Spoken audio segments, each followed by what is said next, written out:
All right, and we're live with the Zeal Show episode 53, where all the points that we say are uncensored, unfiltered, and basically whatever goes, whatever comes out from our minds, and we just talk and discuss. So we are live on both X and YouTube. You guys should be able to see the link on X. So I won't open the comment box from the usual studio. If you have any words or comments, please do put it in the just write in the comments in the post, which is pinned on my profile.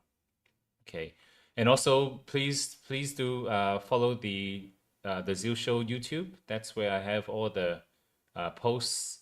The Zeal Show podcasts and clips will all be there, and also follow the Zeal Show newsletter, which in a couple of weeks' time I'll be converting that to the Authentic newsletter as I have more content to discuss on regulation, AML, and all that stuff. So very soon I will be switching over to that. But without further ado, I want to introduce this guest of mine. Uh, I've known her since pre-COVID, and we did quite a lot. She helped basically on the foundation of how IDEXA was set up. Some of you know IDEXA is where we back then when Financial Action Task Force came up with the different guidelines, we created a association of associations where we needed different responses from different associations come in to talk as one voice. She was the one that helped at the back, and to this day, I'm still very thankful that she is at the back, spending her time to help out. And then from there we worked on many different things, including setting up, working together on the Open VASP as well. But her knowledge is not just on nonprofits. It's after I did my research, I realized it's way more than just crypto, which I would want to learn a lot more from that aspect from her. So her name is Christine. She's based in Switzerland. So let's get her to switch over to the show. 1 second. Hi, Christine. How are you? I'm good. How are you? Good, thanks. I think now I'm having an echo. Suddenly, I having it. It's okay. Can you say one more thing again? Hello, hello. I Oh, think it's no, it's an echo. yes. Now you can hear me too, right? Yeah. Oh, all good. So this is the thing again. Great. Christine, how's everything? Haven't seen you face to face for like forever, in more than 5 years. It does. It feels like forever. Probably like 5 years, I guess. It's Yes, been yes, a yes. while.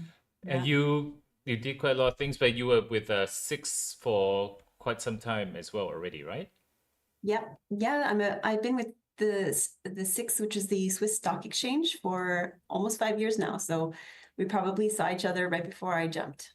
Yes, yeah. I was at MME at a law firm here in Switzerland, and then I moved to go work in-house. Yeah, let's talk about that because before crypto, you were in many different things from doing uh, negotiation. If I did research right, and because you saw some of the questions I wanted to ask, aviation compliance as well, and then went into crypto. What made you shift from doing the negotiations to aviation to crypto? Well, I've always been interested in international trade. I did my MBA in Ottawa, and I specialized in foreign trade. And I was a foreign trade negotiator, so I used to negotiate FTAs. So, like for example, NAFTA, the North American Free Trade Agreement, and a few other agreements between Canada and then all of our different partners. I used to work for the Canadian federal government and Canada Customs. So as a free trade agreement negotiator, I was negotiating a free trade agreement when I met my husband, and was able to hop over to Switzerland as a result of that. And that thread of free trade brought me over to Switzerland, where I worked then in compliance and aviation. compliance in manufacturing. So the big machines that manufacture chocolate and pasta. So imagine like the Charlie and the Chocolate Factory machines. I was responsible for making sure that they were moving around the world and that they were paying the right amount of customs duties, not too much, not too less, at import and export. And what's really relevant there from a sanctions maybe and from a compliance perspective in those industries, the thread with crypto is that in those industries, and as in many others, you very often have what we call dual use goods, which are goods that could be used for military purposes, but also have Yeah. commercial use. And we have to make sure that those goods, when they're traveling around the world, that they have the proper licenses and authorizations, they don't end up in the wrong hands. So that brought me, or I started my career there in Switzerland. And I ended up working for another company where they had just decided that they needed this kind of a function or a role. I ended up doing a bit of an audit. When you first come in as a global head of compliance, you want to get the lay of the land and see what's going on. And I found that they were doing quite a bit of business that was sanctioned. And at the time, I had law firms advise myself and the general counsel as well as the board on next steps. And the board decided to continue with the very high risk business. But from a compliance perspective, the liability for me and the general counsel was extremely high. So we were advised, and we decided to either, or we were advised to either whistleblow or to walk away. And so she and I, the general counsel and I, both walked away. And the law firm that advised me was MME. They were in crypto at the time, and they still are very much in crypto. And so when I joined MME in 2017, they were just really kicking off with the ICO boom. And since I had a background in compliance, then I built up together with the partners there some know-how in crypto compliance. And that's where 2 years later we met and we started working on different initiatives based on all the different pieces of legislation that the FATF was coming out with at that time. Wow. But okay, so let me give you kind of some context. I think you recently also knew that I worked at a as a head of compliance in a licensed crypto firm before I left around last year October. Um, in terms of the day-to-day experience, definitely I had a lot to learn there. But knowing the policies and talking to regulators, I've been doing that for quite a while as well. But what I'm saying is, for you coming out to do the MBA, to going to doing things of compliance where you would need to talk to regulators, was that what you expected after doing the MBA? Is because for me in the Yeah, last 2 years when I try to help the people I know there, it's actually quite stressful talking to regulators. it is. It is. But I think having worked in policy, so when I was a trade agreement negotiator, I also developed trade policy and had to teach practitioners and customs officers how to understand the regulation that we were crafting, and how to understand, why tariffs were negotiated in a certain way, and the geopolitical aspects that come into play when you're negotiating a free trade agreement. And that really helped me to understand at the basis, not the technical stuff, but just that regulators are actually just, as we know this, but they are just people like us trying to do the Yes. best that they can in a super complex environment with, very many different pressures. And so whenever I think now, from the other side of the table as an industry lobbyist, how to approach regulators, it's always with, a sense of appreciation for the complexity and the situation that they're in, and just make sure that we're always talking to them and treating them with the utmost respect, and as people, as individuals who have families and lives, and yeah, who are really doing the best they can. This is exactly in my mind. After talking to them for nearly a decade, they're really just like you and me, but at the same time, they just have a job to do. And it's just sometimes when we talk to them, we just have to look through their lens on how things work in the private sector. Then we can, be able to communicate together with them properly. But from the perspective of like the regulators at FINMA back then when you started and what they are now? How do you see things? Have you seen things evolve to a very different sort of state in terms of Mhm. knowledge or where they're thinking? What's FINMA like right now in Switzerland? I think in the crypto industry, when we first started, or anybody who comes in, there's the first thing you learn is that it's one of the benefits is that it's trustless. And there's a lot of talk about trust and trustless, but at the end of the day, we're people, and trust is a big element. And I think we've, and I say that just because we've seen ebbs and flows of the relationship with the regulator and the way the regulator has reacted to innovation and has embraced or has pushed back based on, well, not, but my perception, very subjective, of the trust that they have in the industry and whether or not they have confident people, pragmatic, knowledgeable people that they can reach out to, that they trust to discuss the more complex matters. So, for example, when I was working at a law firm for 4 years, we very often had, a lot of discussions with regulators, and they would call us informally, me specifically, on AML matters, and we would discuss ideas for legislation, where they want to go. And I know that some of the partners in the law firm were very active in supporting, educating, guiding, coaching the regulators, and so have other industry players, other law firms as well. I'm not saying it's just MME.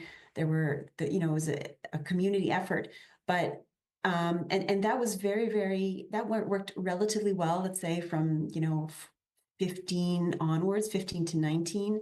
And in 2019, in Switzerland, the Federal Council published a really comprehensive guideline, I don't know, 150 pages, on how to interpret all pieces of legislation in the context of DLT. And that was immensely helpful because already in 19, we could say, okay, this is how, the Banking Act is going to be affected, or this is how our regulators are thinking of taxation, and so on and so forth.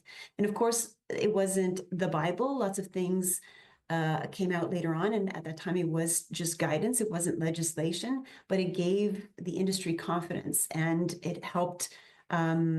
It helped open a lot of doors for further discussions, and it really sped up a lot of innovation because we had like a playing field where we knew a bit where the framework was, where the guardrails were. But shortly thereafter, there was a bit of a pushback because Facebook's Libra project, or DM later on, it tried to establish itself in Switzerland, and that was a bit of a fiasco. And so the regulators became a bit gun shy, and I think we're still maybe not still feeling the ramifications of that fully, but there is still a bit of apprehension when it comes to large scale projects like stablecoins, Mm. where the regulator is really a bit nervous. So we've gone through ebbs and flows, and I think another big part of it has been the amount of resources that they've had at their fintech desk, and how skilled those people are, and the management of our financial supervisory authority. All of those things come into play as to how much guidance they're giving, how they're giving guidance, and yeah, it's a work in progress for sure. Yeah, it's amazing. Wow, I didn't know there was a paper that came out that became the guidance for the whole ecosystem. I also don't remember MES having something. Speaking of that, I know you also there was a period of time where you actually spoke to MES quite a lot. So Yeah. from a cultural perspective, when you talk to different regulators, especially now we can compare FINMA and MES, how is it like when talking to both sides? Mm. Well, again, this is very subjective, but Yes. what I really appreciated with MAS is how keen they were to really go into the technical details and understand. They came to whatever training or discussion with an open mind, an unbiased mindset about the possibilities, and there was a sense of wanting to to get it right, but not necessarily fear-based sort of reaction.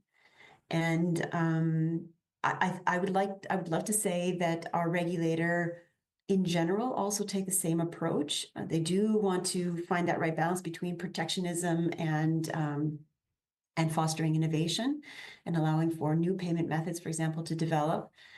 But we are seeing in a lot of discussions still that they're either taking the approach of regulating by informal guidance. So, for example, issuing non-action letters or making statements and presentations in industry events about where they want to go, which is not tried and tested, which is not maybe based on facts, which may go against the actual legislative framework. So that's been a bit frustrating, but the great news is that on the Swiss side, because we have that open door policy, because we can have the discussion with the regulator, we've been able on several occasions to say, hey, I see where you want to go. I understand why you went there.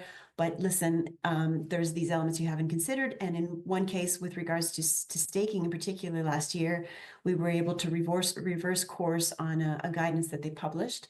And now we're having quite some discussions on stablecoins.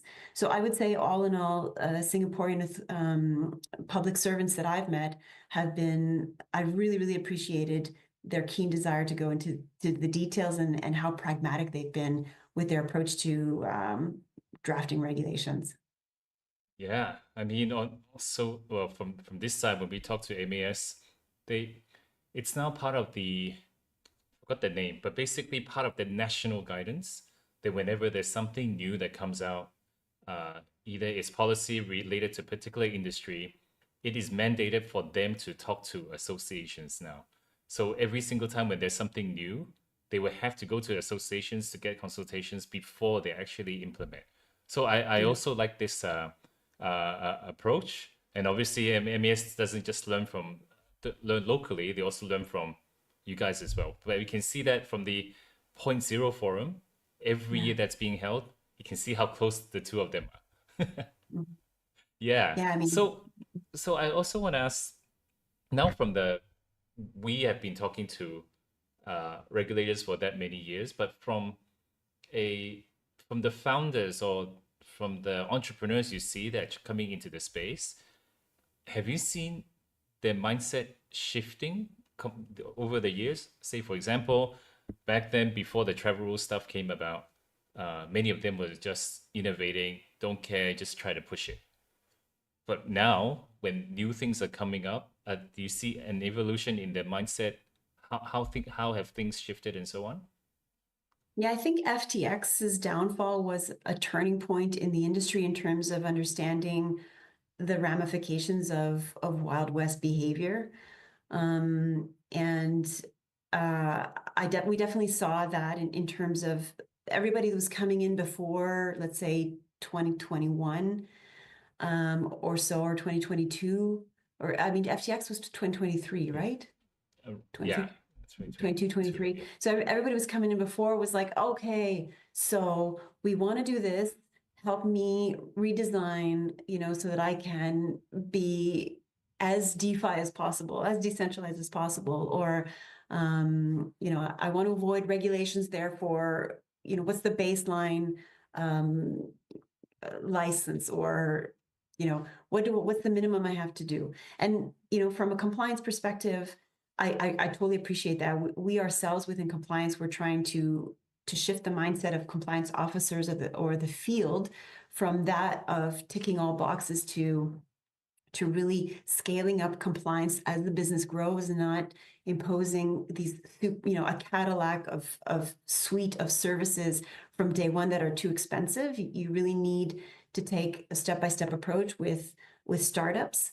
But one thing that was happening then, which is no longer happening now, is that startups are now coming to us and no longer saying, I want to avoid this, that, and the other in terms of regulation. They're saying, I know we need to be regulated. I know that we are centralized because we have ABCD servers, that, our activities are here, or we're making these decisions, or our DAO is not decentralized enough, blah, blah, blah. Help us scale up our compliance, stepwise as we grow. And I think that's probably the right mindset. And anytime you have a mismatch on that, you have a problem. Either you have founders that want to avoid all kinds of costs of legal and compliance and risk, which is not going to work long term, or if you have a startup that is going at it and listening to a good intentioned but ill-informed risk compliance advisor who says, oh, you need to have this full suite from day one, that also is not going to work in terms of viability long term, or at least in the scale up phase. So you really need to have this fit for purpose compliance approach to be able to support. And I think that we're seeing that difference now in this new sort of palpable shift in U.S. regulations is certainly helping. We've seen the Genius Act move forward in the Senate. We know that that's laying the ground for more legislation debates or legislative debates that are coming on the U.S. side. So I think in the next year, we're going to see some big shifts and acceptance of governance and the benefits and more discussions about how to work with that. So, yeah, with the Trump administration really doing a lot to, I won't say undo or what happened, more like bring it more mainstream. But in a sense, I just also want to get a sense from you. For example, we know that Tornado Cash has been removed from the OFAC list. As a previous day-to-day compliance, now when I heard that, I was already out of the firm. In my mind, I was like, wow, when doing the Chainalysis investigations, we have one less thing to worry about, because every time it's from there that it pops out. But at the same time, when he does this, you're basically really removing all the yes, there's the private transactions, there's also the sanction transactions. And the way that he's prioritizing getting things mainstream, getting things more friendly, how do you see the impact compared to before Trump came in? I mean, 6 months ago, or maybe 9 months ago, all the headlines were about enforcement action and frustrations of banks legitimately wanting to custody crypto assets that couldn't, and all the ways in which U.S. officials were making it very, very difficult, and so many different legal cases. And now it really, as everybody knows, it shifted overnight to, hey, we're building, come join. And Hester Pierce is, I think she's put together quite a mature team of individuals who are working on different elements in a task force. And I'm really excited to see what's coming out on their side, what they'll be able to develop in terms of further guidance. So I really feel like everybody knows it's 180 degrees, but I think not only is the climate ripe for innovation on that side, but also as they come out with the legislation or the regulations, that'll give the industry even more confidence to move forward and to establish themselves and to invest. How does, well, I know everyone sees it, but in terms of the European regulators, when they because MiCA came out just beginning of the year, and then Trump also came in and then turned things 180 degrees. Right. Do you see, at least for the companies that are applying for a MiCA license, suddenly they see US being more free? I won't say more free, as in very different. Yet at the same time, they still have to go for the MiCA license because they cannot stop. Do you hear any chatter from the European side of what they think of the American side in terms of like, wow, why is Europe? Would Europe change to become US, or is US is just a short-term phase that it's gonna pass? It will be back to normal per se. Well, I mean, obviously the 4-year cycle is in the US introduces a certain amount of volatility in terms of political stability and regulatory stability. Like the same 180 that we've seen can happen again. So I would think that entrepreneurs are looking at that, and that's why it's so relevant how quickly they're able to pass legislation, because then it'll bring that additional level of comfort that political climate changes won't necessarily affect significantly, the right to do business and to offer certain products and services in the US. On the EU side, I think most major players that need to have a footprint in a number of jurisdictions are looking with interest. I think they're, if they haven't already established themselves in the US, they will be. And, MiCA has brought the same, let's say, benefits in terms of stability and predictability of the regulatory framework to anybody who establishes themselves there, and especially the passporting options are a huge bonus in terms of market access. So I would guess that it's not an if, but it's rather a and in terms of jumping into both jurisdictions, and it's just a matter of time. There's a lot of entities in particular who have jumped right into France or other jurisdictions who probably, I guess, will have a footprint in the US eventually if they don't already. Okay, cool. Let's dive back into what you do today. I still remember when Six announced doing digital assets back then. It was actually quite a big thing for everyone, because you have a actual exchange that actually thinks deeply about doing digital assets. So in your day to day now, because I know you also got promoted to the head, how is it like for you day to day? Is there, for me back then was quite busy when I went in, but in terms of the workload or the day in day out stuff, is it very different to compared to startups? Because you're dealing with the crypto, but yet still in a TradFi world. How is it like? Mm-hmm. Yeah, I remember actually when I started the role, you and I had a conversation about what SDX, or Six Digital Exchange, was working on, and I was explaining to you that we were tokenizing traditional securities, and you were really surprised, because you remember you had said, "What do you mean you're not tokenizing digitally native assets? You're just tokenizing traditional securities." But yes, so that's the market that we started in. Or at SDX, and that's evolved into tokenizing other real world assets, or not assets, but assets, financial products, so bonds, all kinds of different financial products. We hit last year 2 million in value of bonds issued. We've been quite active in CBDCs, wholesale CBDC testing. And because we are the National Stock Exchange, we have quite a mature and stable, active trading platform. And so we've been able to introduce crypto into those services as well. We have, for example, quite a bit of ETPs that include crypto. We have now the option to collateralize securities through crypto. We have dual listed bonds, so bonds that are listed both on our DLT CSD, or Securities Depository, as well as the traditional CSD. So the tokenized security exists in both environments. So from my perspective as a head of financial crime, what does that mean? It just means that on a day-to-day basis, like, we're focused largely on digital assets, so we're looking at all of the different products and services that we offer.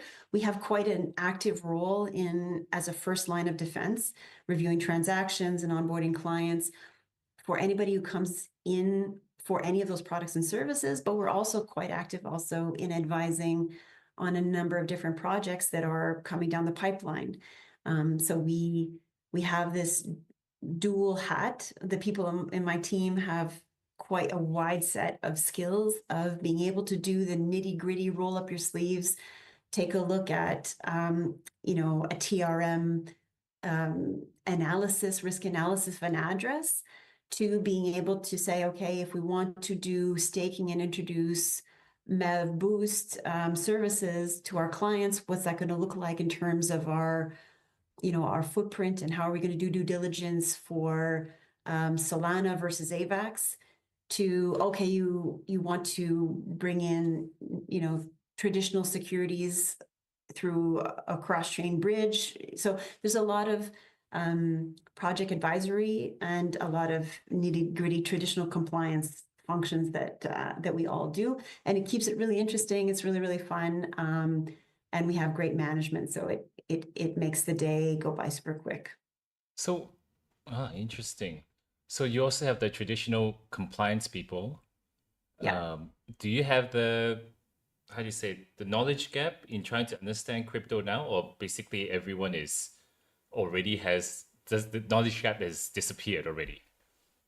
Well, so we had a bit of both. We were embedded in SDX as a compliance function within the startup branch of the stock exchange. So 6 stock exchanges, daughter company was and is still SDX. We have an SDX group that holds SDX Web3 that does custody and staking. We have this 6 digital exchange that has the financial market infrastructure, and then SDX trading.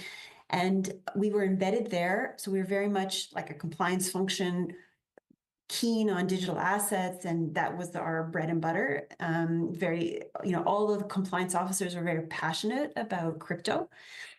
And then we were embedded as a shared service into the group, where within my team, I had the benefit of having three other team members come from traditional compliance into the digital asset space. And then together we had to cross-pollinate knowledge on traditional compliance versus crypto.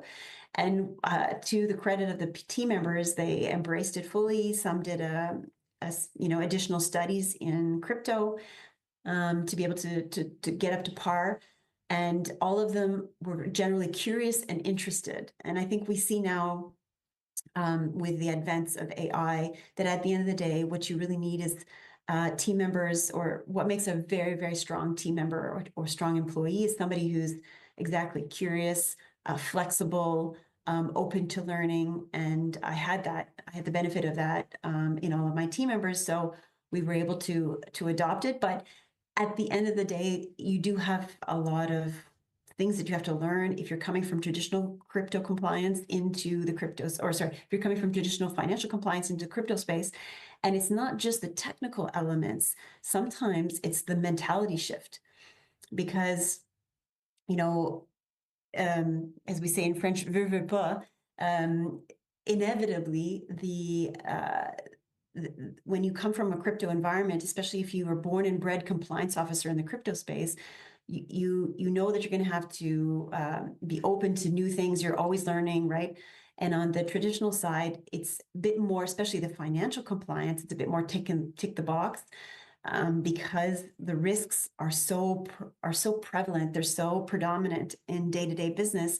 You know that if you fail to execute a sanction screening, and or you onboard a client and you missed a key element, there's a very real possibility of sanctions or fines and eventually loss of license. Whereas in the crypto space, somebody who's born and bred as a compliance officer, who's moved up the ranks, there either hasn't been clear regulatory frameworks, or you have management that couldn't care less. And so from a culture perspective, bringing the team together to have the same mindset of we're going to be business friendly and supportive first and foremost. And at the same time, we're going to meet all our minimum targets from a regulatory perspective. That's been a journey with the team. It's been a good one. That's good. So I've always had the trouble, even back then, even now, I'm pretty sure, finding when you're recruiting new compliance officers, um, especially in a crypto firm, when we interview traditional people, I actually even asked the first question, have you bought Bitcoin before? 80% of them went through the door and said that, no, I have not bought before, but I've been in traditional compliance for a very long time. Do you have that problem too when you hire? What is the thought process on saying, okay, this is a good candidate. This, nah, we don't want to, we don't want him or her. What's the thought Mm-hmm. process for you guys? Mm-hmm.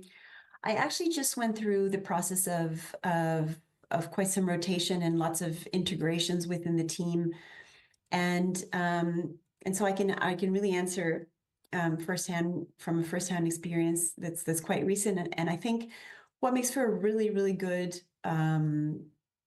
compliance officer in the crypto space is is really someone who is exactly that. It's curiosity and flexibility, because you have to, okay, those two things plus I would have to say somebody who is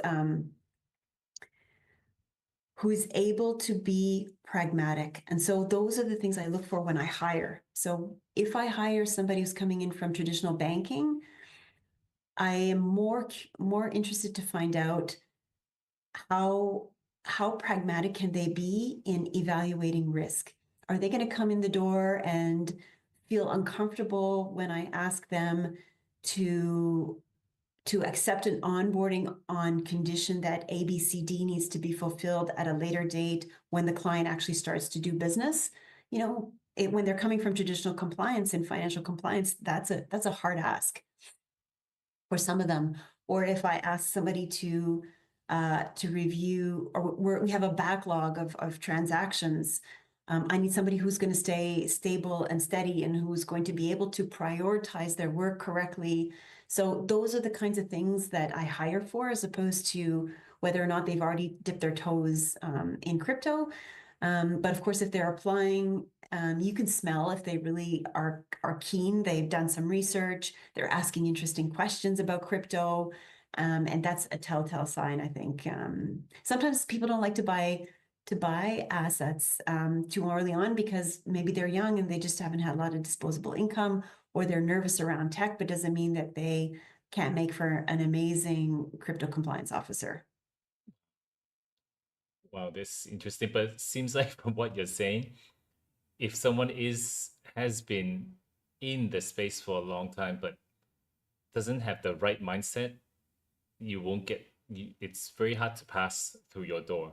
But even Yeah. if they have the hard skills as a compliance officer, if somehow you can smell that they are willing to learn from the traditional side, is there something for you to consider, even if they have no crypto exposure at all? Absolutely. Yeah, no, I think that's really well summarized.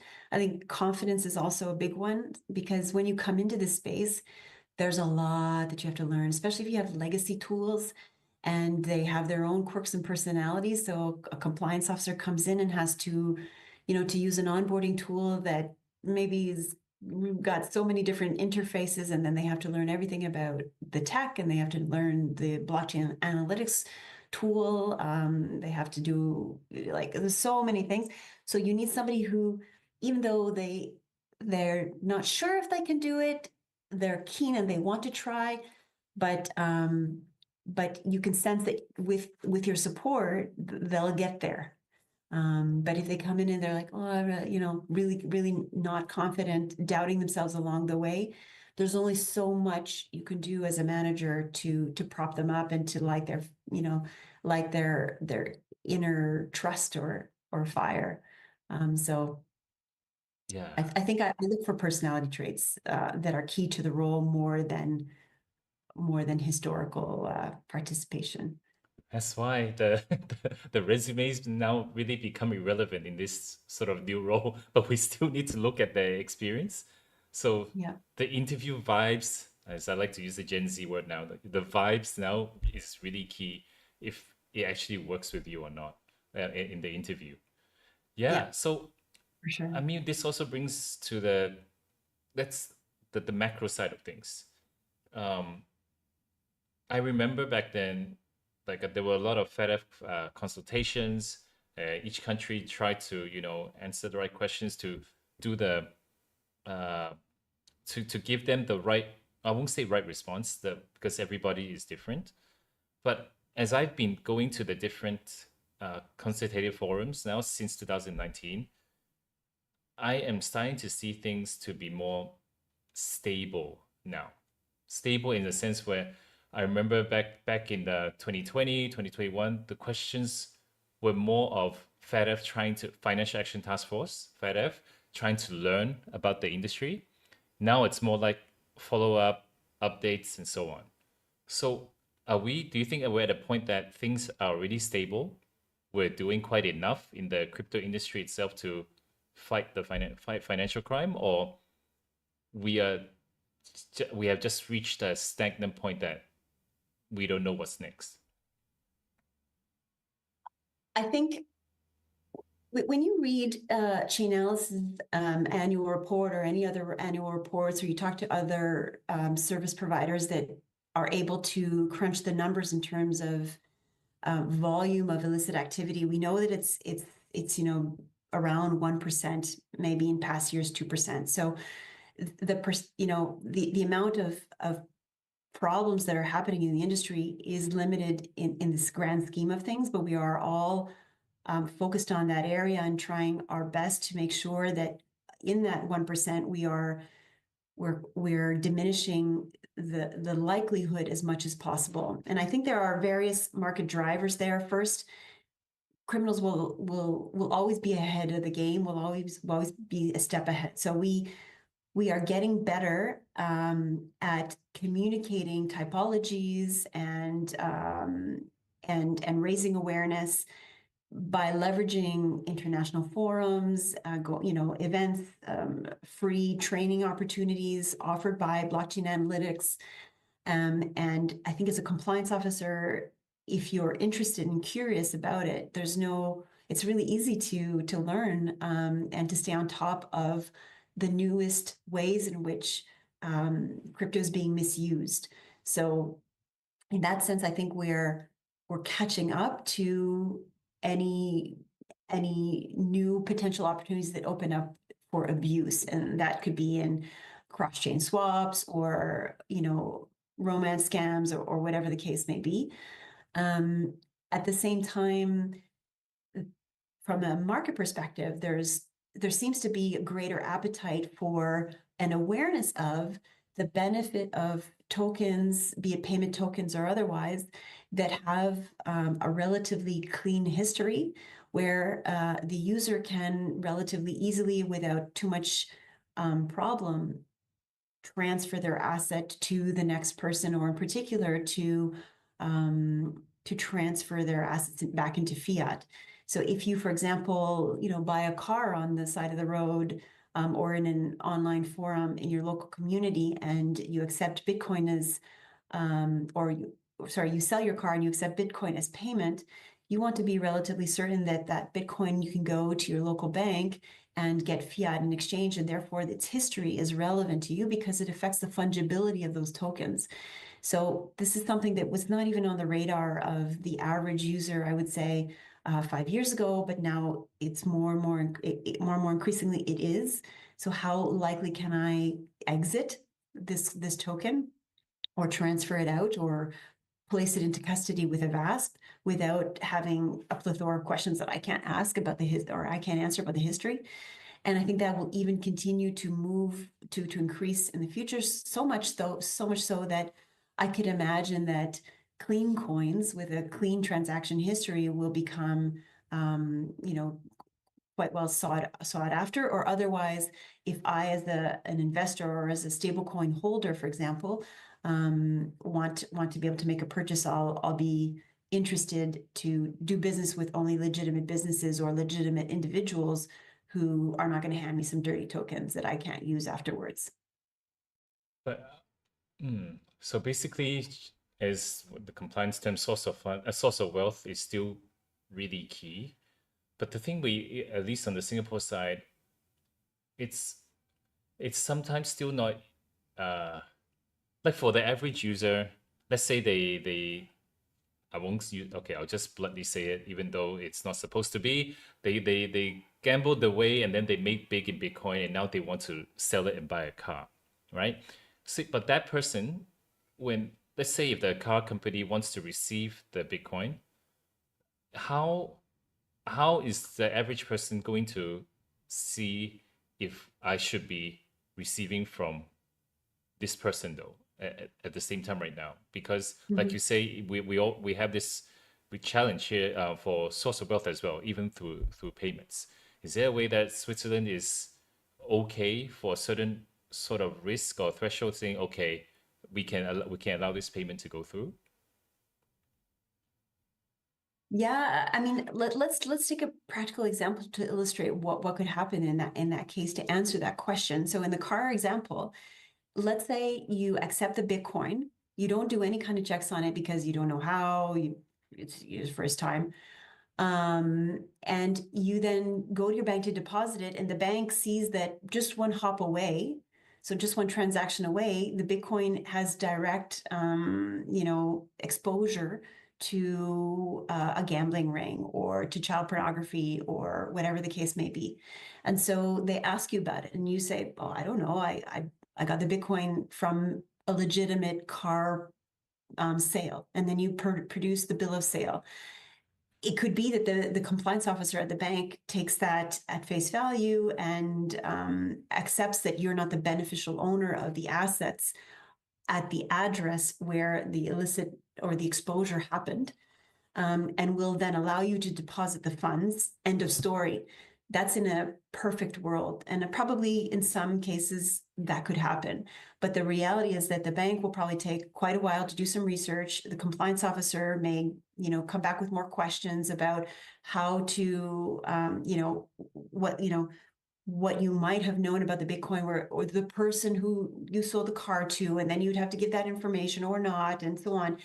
It's just a hassle, right? So what happens is the next time you want to accept Bitcoin, maybe you're going to do a bit of due diligence. Maybe you're going to say, sure, send me the address from which you Mm. want to send the Bitcoin. I'll do my due diligence with my Etherscan, or, well, not my Etherscan, but just whatever online free scanning blockchain analytics service to see the footprint of those assets. And then I will accept the Bitcoin before. And I guess that kind of retail service of facilitating a risk assessment of the coins might be something that somebody might develop in the future, because I know, for one, I don't want any hassle when I'm depositing my Bitcoin at the bank. Yeah, I've been telling Chainalysis, can you do something for retail? Because I'm pretty sure things happen, and the people in the as a consumer or the one that receives payments, everyone will want this. But then when I talk to these guys, they're like, we don't see the business model yet, so I think we'll just hold off. So, but I Yeah, do hope someday that a good business model can work, and yeah, retail can do these checks, because blockchain you're able to see it, right? And then we yeah. in our in the day-to-day compliance people, when they check on Chainalysis, it pops up. We actually know, but this is not translated to the retail side yet. But yeah, Right. yeah. And you Sorry and for I making know, it hard for you. no, no, no, I love it. I love it. And you and I know firsthand that, the discussion with regulators, in particular, the FATF, has been long and arduous about peer-to-peer transactions. Yeah. And we've had so many debates, and we've gone to Paris, and we've had those discussions at the table where we've tried to explain the benefits of peer-to-peer, and that it's a misnomer, it's a miseducated opinion that peer-to-peer is higher risk just because it's not hitting a regulated financial intermediary. And the reason for that is because it's fully transparent. Assets that land in a Coinbase or Kraken become completely opaque. You can't see what happens. You don't know what kind of internal transactions are happening off chain, and you can no longer follow the flow of funds once it hits those kinds of services. Whereas when it's happening peer to peer, you can see exactly the amount. You have the timestamp. To the extent that you can trace the beneficial owner of that address, you can complete your investigation quite well. And so there's a lot of benefits from a public servant perspective, or from a regulator's perspective, to allow, I would even dare say, push transactions to be more and more on chain between peers, because then you get a sense of how the token is being used, what are the market dynamics, et cetera, et cetera, et cetera. So I think in an environment where we can do more and more peer-to-peer transactions, and not always necessarily just hop on and off with a VASP every time we want to make a purchase in fiat, I would imagine that there will be over time more of an appetite for clean tokens that are hassle-free. And in that sense, the industry is self-cleansing, where you would favor clean tokens. This I remember you saying this many years, and also try to push this to the regulators, like the mindset of using peer to peer because it's more transparent. I just think that this narrative is not pushed hard enough to regulators, and somehow we need to find a better way to do it. But like if there's a tool that actually really checks every transaction, and every retailer, every consumer, or every non-crypto person knows how to use it, this would definitely change the DeFi game. But it's the peer-to-peer game. But I think that, yeah, definitely will take time. I hope it comes faster though. It's been many years. So Mm-hmm. There's I certainly want an to bring, AI agent yeah, over there for that being developed. yes, someone should vibe code all this. So yeah, so one of the last part with just mindful of the time. CVA, what's the latest? What have you guys been working on? Oh, so that's really exciting. So I'm the AML co-chair at the Crypto Valley Association, and have been for quite some time. With a great couple of co-chairs. And the Crypto Valley Association has been, since COVID, super active at developing a global footprint and bringing its value abroad, which has been that of education, forums for knowledge learning, um, basic, lobby functions, et cetera, et cetera, et cetera. But the part that's exciting is that maybe it's the same in other jurisdictions, but we've had islands of different crypto and blockchain native associations evolve and develop over time in isolation. And that's been centered around sometimes polarizing individuals with sometimes big egos. And there has been a reticence, and sometimes even bad blood between people for whatever reason, reticence to work together and to collaborate. And what's been really great is that over the past year, the different associations, through the efforts of various people, myself and a number of other players, have reached out across the lines to other associations, and we're finally working together now. And we published, I think it's 10 points for a strong Swiss ecosystem. Wow. But anyway, 3 different associations have come together to publish that. I myself have worked with a few other individuals from other associations to put together draft counter proposal to guidance on stablecoins from an AML perspective. So really how to treat stablecoins in secondary market trades. So not what are the AML obligations of a token issuer or at redemption, but what is the obligation of the issuer for all the subsequent trades that will happen from a peer-to-peer perspective. So that we've been discussing with 2 other associations, individuals from other associations. So it's just been so great to be able to show up and burn at a regulator's door and speak with one voice. So it's been really fun. And within the AML working group, what we do is we meet on a monthly basis. We talk about all kinds of things. We usually have guest speakers, and we have events. We had a really great event organized by one of my co-chairs just a month ago on raising awareness on human trafficking. I mean, we know it's the reason why most compliance officers were in the business, because we've seen the movies and we felt the pain, and we know that something has to be done, and we have to really focus on this 1%, that the crypto is not misused for human trafficking. But because romance scams are so they're proliferating, and they're so professional, and the different organizations, criminal organizations, are starting to collaborate now and use AI. The risks are increasing as well. So we had a great event on that. And yeah, so that's what we do, is we make sure that there's a platform for anybody who's doing crypto compliance, either in Switzerland or abroad, to come meet once a month, ask any questions, learn, and participate. Wow. Okay, now I think on our side we need to do more. I think one thing I learned from you right here is that you actually, wow, worked with the different associations to come up, I will call it like a rules of engagement on how to work together. I think this Yeah. definitely be very important. Yeah, or how to create a thriving Swiss ecosystem from Wow, from an industry perspective. nice. So just then, because you also talked about scams, is this still very prevalent in Switzerland? Because in Singapore, it's like we try our hardest. I know the law enforcement is still trying, but it's still going up. I think just recently, in the last 12 months, over 300 million just stolen from Singaporeans alone. So this is public news. But is it like that in Switzerland, or how is it like? Well, I mean, the increase in complexes dedicated um, to extorting money from individuals, where people are basically imprisoned and forced to producing or to participating in extortion, romance scams, fraud, etc. We know that that's increasing significantly in places like Philippines and Myanmar and Thailand, and that affects everybody globally, especially now with AI and deepfakes.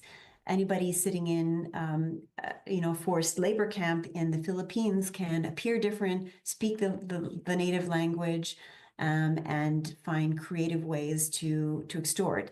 And so it's of course happening to Swiss residents. It's happening from within Switzerland as well, but I think it's mostly the fact that Switzerland's residents are generally quite wealthy, that where I would think that they're and elderly as well, so where I think that they're quite at risk. But what I find is even more scary is not, I mean, it's absolutely horrible and scary how easily people are fooled into traveling to these parts of the world and then are abducted and forced into these camps to do this type of work. But even more, or also horrible, is that very often citizens of Western countries are being lured into, not even lured, are being paid to participate in that kind of system by um, developing new and innovative ways to reach their local market. So by providing intel on, how the finance system or taxation system or old age security system works. And I find that that is where we also need to continue to raise awareness, not only how romance scams work and how everybody can very easily be a victim, even if you're super intelligent and even if you're switched on, you can fall victim. I myself had a call just the other day that said, if your credit card's been compromised, please press 1 for more information. I knew very well it was a scam, but my parents would have pressed 1. And anybody else's parents would have or might have anyway. Uh, so my point being that we need to also raise awareness that if you participate and you get paid what seems like, attractive $1,000 or $2,000 for some shady company that, it doesn't feel right, what you're actually doing is you're continuing to foster and the imprisonment, or to support the imprisonment of these individuals who are caught in these labor camps, and the victims of the fraud as well. Yeah, I mean, I dare say I also got hit a couple of times in the past few years, and they're getting smarter and smarter. Like recently, I've also nearly got hit on the LinkedIn professional scams. They literally would look for a a senior management person, and then we will reach the point they got me into a Telegram chat, not Telegram, sorry. It was actually into a WhatsApp chat, okay, and then talking to the so-called senior management. And then something went wrong, I can see, because they asked me to go and download a Zoom when most of us already have a Zoom. And then once you, uh, luckily, I did not click on it, because once you clicked on it, I'm pretty sure that it will go to some other software, right? And it's happening on LinkedIn right now. So every time when for myself, I don't know what's real and what's not now. So this thing Yeah. about scams, I think needs to be brought more awareness. Like even whatever Singapore is doing right now, it just feels like it's not enough. I don't know. I really can't see where the end game of stopping this war on scams would be. It's just super terrifying. Well, awareness is number one, but yeah, I mean, yeah, but just and also just like now you having the courage to say, I got, I almost fell prey, is so important because then people think twice, and it actually it's really in the workplace we have so many awareness campaigns. We are bombarded with emails from our internal security posing as all kinds of different, or Oh, that's trying good. to find all different kinds of attack vectors, right? And that's really great because we really get super critical about everything that comes in. But even then, they said, when you see an email that you detect correctly as phishing, talk about it, because we were thinking, oh no, we have to see if the other person's going to get caught and then they'll learn their lesson. But no, they said, talk openly. Hey, I got caught, or I didn't, or I detected this or the other. The more dialogues we have about how we almost fell prey, or we did fall prey, the better. And we should take away the shame associated with that, because it is really becoming very difficult for even people like you and me who've been raised with the tech and who have a sense for when things are off. I mean, red flags is bread and butter of our work, you and I. But it's not for everybody. Yeah, we It's not still get. intuitive for everybody. Yeah. Okay, great. So getting close to the closing, I just have just a few more questions to learn from you. On when the first time I heard about your work in helping MAS, but your focus was on financial crime, I literally did not know the difference between financial crime back then, financial crime Mhm. and compliance, right? So, and then things obviously evolved from then, where compliance is also looking very deeply into different types of financial crime as well. But for you, what are you seeing now in crypto? And we talked about scams. What the next evolution would be? Where do you see this financial crime going to evolve into?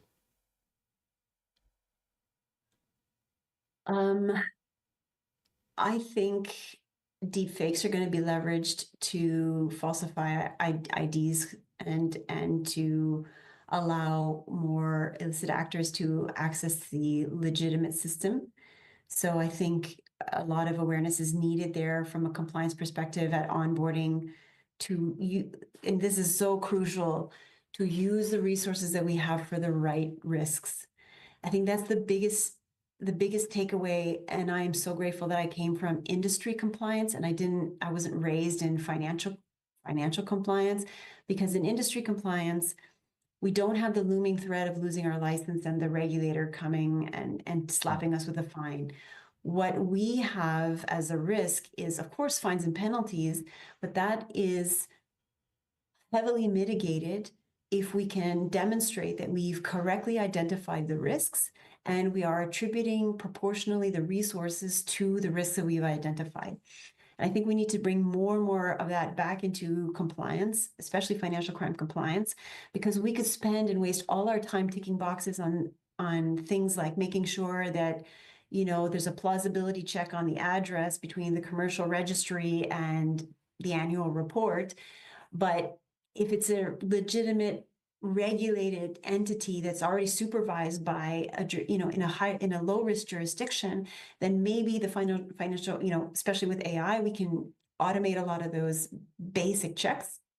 So embracing AI is one, but also using the team to look for the red flags that are the legitimate red flags, and those are the ones that we're seeing in abnormal behavior on chain. So a good example of that is we recently started custodying XRP, and when we were receiving XRP, every time we would receive a deposit, we would have um, another transaction bounce back, seemingly from our account, which we wow. did not send out, back to some address we didn't know. So we had to do the investigation. We found out that our blockchain analytics provider was mislabeling, misidentifying that transaction, that actually it was just the fee being sent back to the smart contract being burnt. So a lot, like the point being that we can waste a lot of time trying to get to know the tech, but we need to really spend our focus on becoming familiar with typologies, having conversations about typologies, going to conferences, and and giving time for our team members to attend discussions about different typologies so we can stay on top of things. And then when we do become aware of them, we can really have the resources to do that. I should have more time for my team to look into the XRP case and to work with the service provider to correct it, and then to come out with process and procedures to train the people on that, than to be ticking boxes and double checking addresses, which, from an entity that we know is bona fide. So I think mindset shift and focus your resources on where the highest risks are some of the ways in which compliance can continue to address the changing needs in tech. And then just to add on that, where are we seeing the biggest risks? It's like we said at the beginning, cross-chain swaps are still very high risk. Staking in certain areas can be high risk. And like, I'm thinking of mining as a service. It's quite easy to pay a random miner with tainted assets and then get the rewards. And then using legitimate VASPs to cleanse your funds, because of course a VASP or an exchange is nothing other than a great big mixer. So if you can fake your ID, fake your ID and open up an account, then you have an easy way to launder funds and get clean assets out. So we just need to have we have to have our people spend their time on the right things. Yeah. So this is also a good way to interview people. If they're really good at checking boxes, we know that they're not right for this era of compliance officers. But I'm also very worried for KYC that I hope we don't go backwards, especially we are now going to the era of eKYC, and with a lot of these deep fakes, it's very easy not to think of an innovative way on how to solve this, but to go backwards and do calls and make sure that it's the real person. That's like going backwards. We need to find a way to move forward with all this as well. That's why I'm really excited about ideally decentralized ID, where you have trusted players attest to or provide an attestation to the ID's legitimacy. So you could have like an on-chain ID that's legitimized by your bank or, by your local, community, driver's license or whatever the case may be. And that can help to reinfuse a certain level of trust into either an address that you own and control or your own ID. Yeah, ZK, zero knowledge proof tech. We need to move forward with that. That's the only way I see we can move forward rather than going backwards. But yeah, great. So Christine, really thank you for joining the show. How can people reach you to follow what you're doing and the initiatives of Crypto Valley? Well, the Crypto Valley Association's website is I think it's cva.ch or .com. And then you can click through to the AML working group. You can send us an email. I think there's an email connected there, and join our Telegram group. So then you're part of the back and forth banter that's happening on all things crypto AML, and join our calls. And then of course on LinkedIn, anybody can ping me, DM me, and if you have any questions on crypto compliance, you want some advice, or you would love to join our Telegram group. Great. Thanks a lot, Christine. So for everyone else, I will be having this show on YouTube. I think YouTube will get the recording done within 24 hours. They usually take that long. And then I'll get some clips out so that the important clips that I think are important for compliance and for everyone to know will also be out on X as well as LinkedIn, and put on YouTube as well. So Christine, thank you so much. Really look forward to seeing you in real person somehow, someday soon. Yes, for sure. I would love it. Yeah, Great. It will happen. It's just a matter of time. Yes, I believe so too. Great. So thank you so much. And for the people that are watching, we'll see you next week. Thank you. See you soon. Thank you. Bye-bye. Bye.